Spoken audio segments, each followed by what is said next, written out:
I'll introduce myself and then we'll get right into it.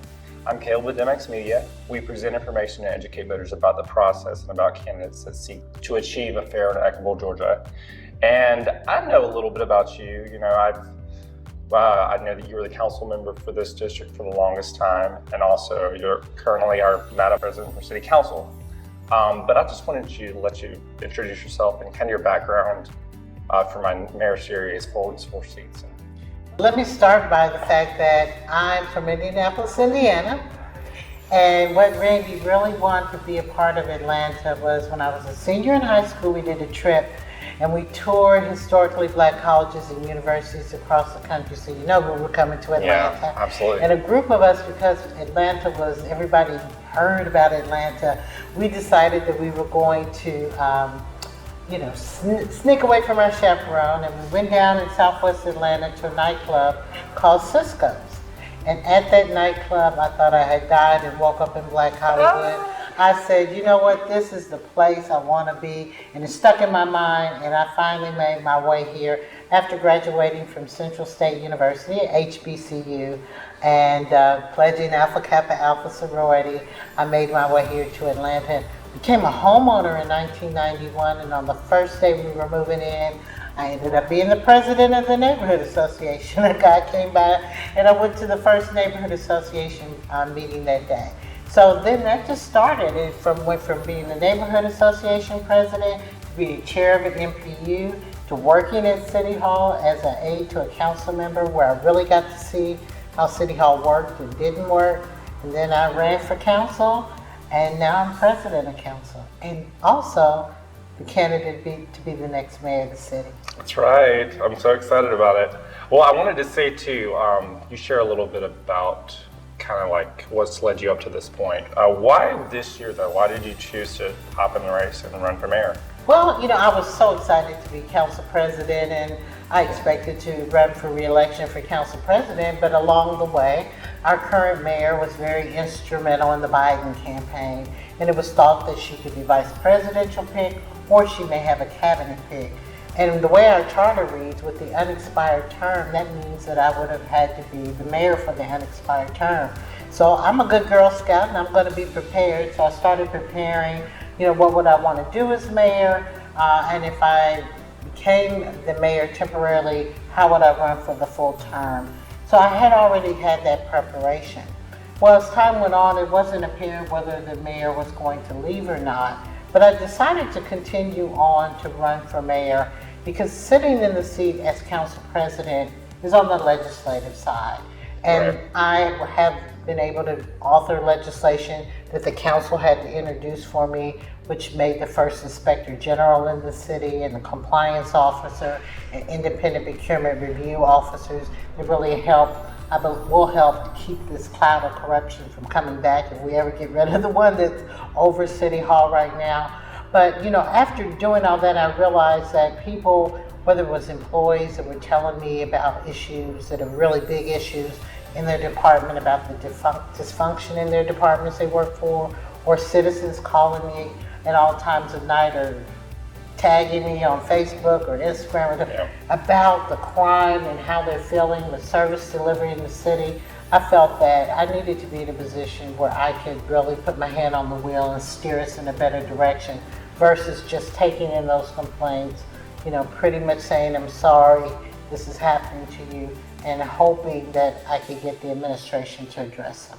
Well, and I've said this to many people too. I think you will be instrumental in carrying out the vision that we need to see for Atlanta, because we're at such an inflection point. I think we are at a this is that crossing the road. Yeah, it is for sure. But if you could just maybe share a little bit, what do you want to see by the end of, I guess it'll be 2025? Right, I'll start with my platform, the short version of it. Yeah. And certainly we want to make sure every neighborhood across the city is safe, no matter what people's income brackets are or what neighborhood they live in. People need to feel safe again in their community. And so we got to work on our public safety piece. We also have to work on what I talked about earlier, our service delivery. People pay dearly with their tax dollars and with their fees for services that they're just not getting here in the city. Because I know better than any candidate that is running, what the dysfunction is in these departments. I tell people we do the big things great in Atlanta, like the stadiums and those kind of things, but what we haven't done is paid attention to our infrastructure, and it's crumbling. So at the end of the first term, what I want to see is that we feel safe again in our community. I want people to have their trust restored in their government, and that we're doing things and being transparent about it and getting their input on it. And I also want to make sure that we are giving them the services that they pay for, and our service delivery level has increased, and that people feel assured that their money is going in a good source. So if I can do those things, and especially focusing on housing as well, making sure that we get moving on these affordable units, and in the next 4 years have many of them built and people in them, I believe that I will have accomplished a lot and be ready for a second term. Yes, absolutely.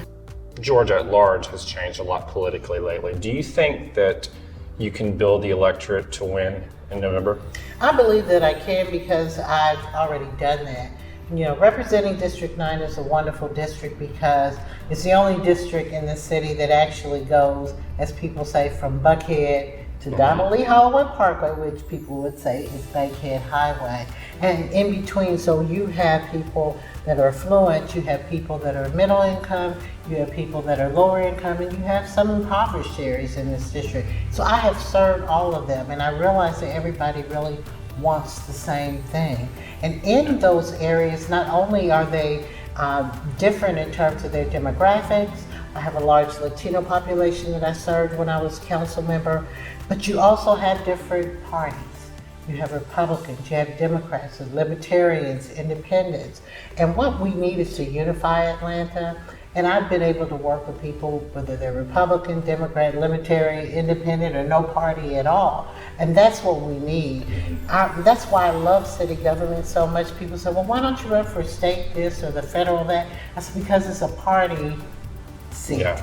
And I'm a Democrat.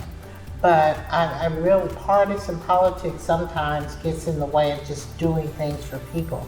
I tell people that pothole that your car hits is no different whether you're Democrat or Republican, you're gonna need an alignment.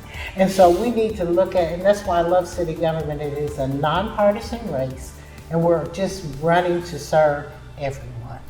Absolutely. And politics is local. I mean, we forget it so many times, but if we wanna see progress, then we have to meet people where they're at. Yes, and if you work on the local level, which is really where the rubber meets the road, I mean, right here is where you get to see it, versus if it's coming down from Washington or coming through the state or the county, you really get to see what the results of that is. And it impacts you every day.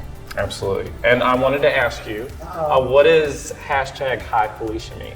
Well, there is this saying that goes around, and every Felicia knows it, and we cringe every time we hear it, and that's bye Felicia. People like to say bye Felicia, bye Felicia. Well, you can't buy me because I won't be bought. And that's what I say. And so we want people to say hi Felicia. We want them to join our campaign and to be a part of our team.